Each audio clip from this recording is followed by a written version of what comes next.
Welcome back to Tiger Hanger. This is Mike, and I'm coming at you with yet another video. This time, I'm talking about the 35th anniversary cel-shaded Megatron, and yeah, he's pretty good. In fact, I've done some quirky stuff with it. You might have seen in the thumbnail, but it's a little better than I thought, and I kind of like this guy. So we're going to get into this. I'm going to start with showing you the box.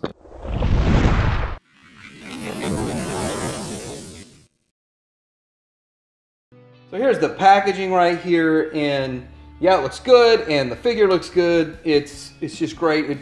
I like that the figure actually fills up the whole package, as opposed to some figures that we're getting. But here we go, right here on the side, and the back.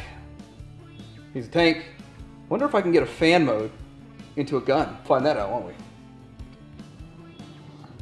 So let's have a look at this paint scheme, and I think this is probably the one that people were saying didn't look like it's really cel-shaded and more camouflage.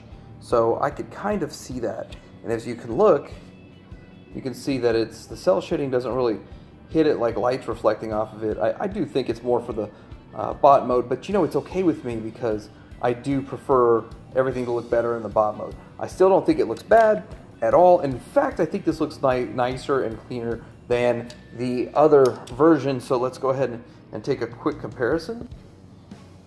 As you can see, it's kind of a lighter color here, and then this whole thing just looks cleaner. It does look a lot more G1. I do kind of prefer this one to the original, although the original has its own unique looking color scheme, so I'm not knocking it at all. Just I kind of like the cel-shaded one more. Let's get into this thing and have a look at some of the articulation. So what it does is it rolls, and the turret moves. Although, albeit, it can move all the way around, but it's not as fluid and smooth as I would like. It kind of, I don't know, detaches it when I move it. But anyway, the fact that it moves and it's part of the transformation, and so it does move, I like that. That definitely works. Or at least it works for me. Let's go ahead and compare him to some deluxe size figures that we have right here. You kind of wonder why I keep using these, because I feel like everyone kind of has an idea of how big these would be since they are deluxe, and he is a Voyager. Does feel like you're getting your 30 bucks worth out of it when you look at size and you look at the comparison in the amount of plastic and weight and stuff. So definitely think it looks good for comparison wise in this mode. Now going from this mode, I'm going to take him into a fan mode. Get ready. Now, I knew there had to be a gun mode in this, and, well, I'm not against fan modes. I know it triggers some people, but it's just kind of funny, but it's all about creativity anyway, right? But this is the closest I could get to putting it together for maybe a gun mode. So it looks like in my hand, he has his scope back here, he has this adjustable, yeah, there we go. As close as I can get. I think it looks sort of passable as a gun mode. Not that bad. The best thing we've gotten since the original for a gun mode on a mainline figure. Yeah, what do you think? Hey, do you guys hate fan modes?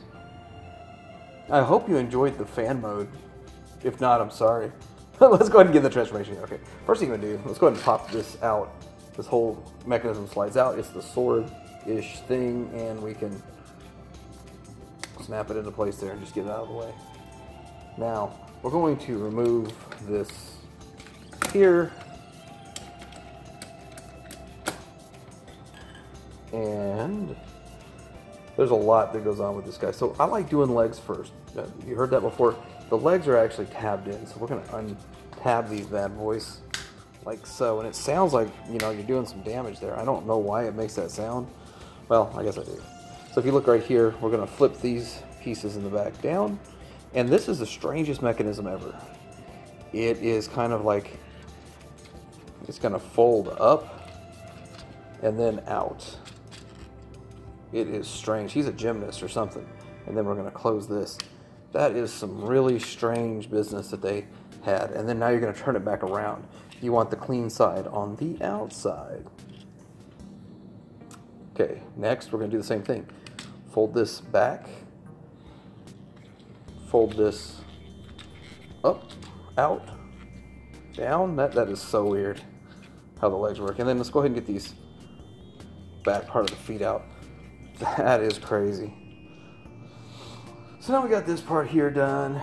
We need to get his backpack in place. Put the arms like this. We need to untab all this and make this flat, and then fold this in on itself for the backpack. Come around here, tab the shoulders in, start working on the arms. Now, you're supposed to flip this down. Mine just seemed to fall on their own, so I don't know if that's a thing or what. Flip this down on this side, fold out the hands, and rotate around the pelvis. So he looks pretty good. Let's get his head in place, because I guess it's on a, yeah, we'll look at that here in a second. Get his gun tabbed into place. And then let's give him his sword, which, I don't know. I guess he needs his sword. So looking at his accessories here, he does have some coloring on this. I guess I could tab it in on the other side too. Some cell shading right there on his gun to make it look super cartoony. Same thing on this sword slash cannon weapon, which is kind of strange looking. I actually think that as a sword, the one that came with the first one looks more like a sword, but as a like a cannon, this one definitely does a better job. All right, let's have a look at his paint scheme. Let's get in on this head. Can you see that head? The paint looks good. It's just enough of an accent to kind of like, okay, I can see that. And he's got his eyes painted. He's got his little, well, so it's not a monobrow, but it kind of looks like it could be. Nice face sculpt, nice head sculpt, a little bit of paint on the side there. And then the chest, I think that works. I don't think it works quite as well as Optimus Prime, but I still like it. I mean, the waist looks more like camouflage. So, yeah. I know what people kind of said about the whole camouflage look, but still I like it. Cleans up sort of in the back. I don't like his backpack, but then again, like, how else you gonna do it, I guess? And they didn't want to straight up make a gun, so I guess we're gonna get what we're gonna get. He wants to show you his articulation. He can look all the way up, but no down. Left, right, 360. No, not a 360. Just because, well, maybe you could. I don't want to break it. Arms go out 90 and spin all the way around.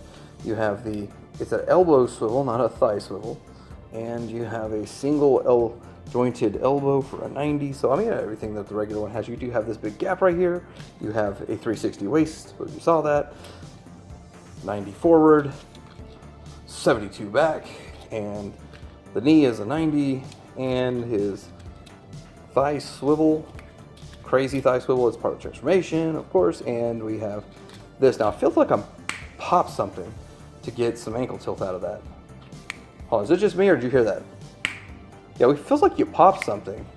Okay, I guess it's not just me. Y'all heard it. A little bit open in here, but that's because of the transformation also. And I don't think they really could have, it would have been worth putting an extra tab in there and a little bit of waffling there, but of course a lot of this is cleaned up. Well, you do see it on this side pretty well. I think he's a pretty decent looking Megatron. And guess what? I'm going to go on the record here. I'm going to say, I'm going to predict they don't make another mold of Megatron for Earthrise for either of the two series. That's my prediction. We'll see if I'm right. This one is the Shell Shaded Prime, which is his wave mate. And as you can see, the Optimus Prime appears to be a little bit shorter than him. I still think they're about the same height, but I don't know why he just looks so much shorter on the camera to me. Maybe you're not seeing it the same way. This guy looks a bit big, so he is too big to scale with him, but does that look good together? I think that looks pretty good. Here he is with more of his minions, and this is 3 Voyagers all together, all hanging out, all chilling. That looks pretty good. And by the way, I like Ape Face, and if you haven't seen the Ape Face video, go check the Ape Face video out. Here he is next to some Oi Mech.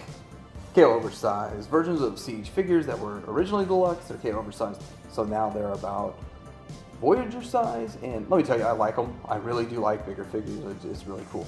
But this looks fine to me. Like, a lot of people complain that, oh man, those are too big. But I don't know. I like the look.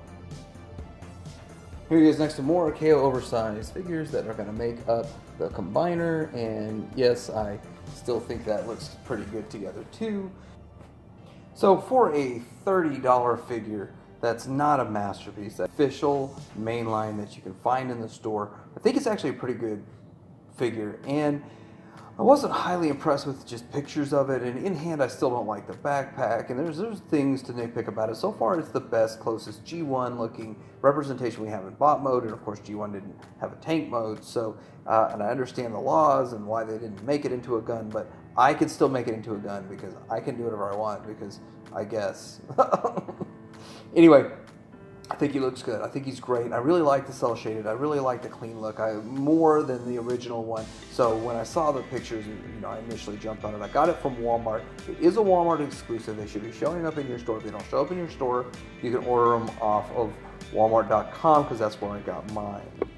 So as always, let me know in the comments what you think of this guy, and do you have him? Do you like him? Do you love him? Do you hate him? Like and subscribe, and tighten your finger out.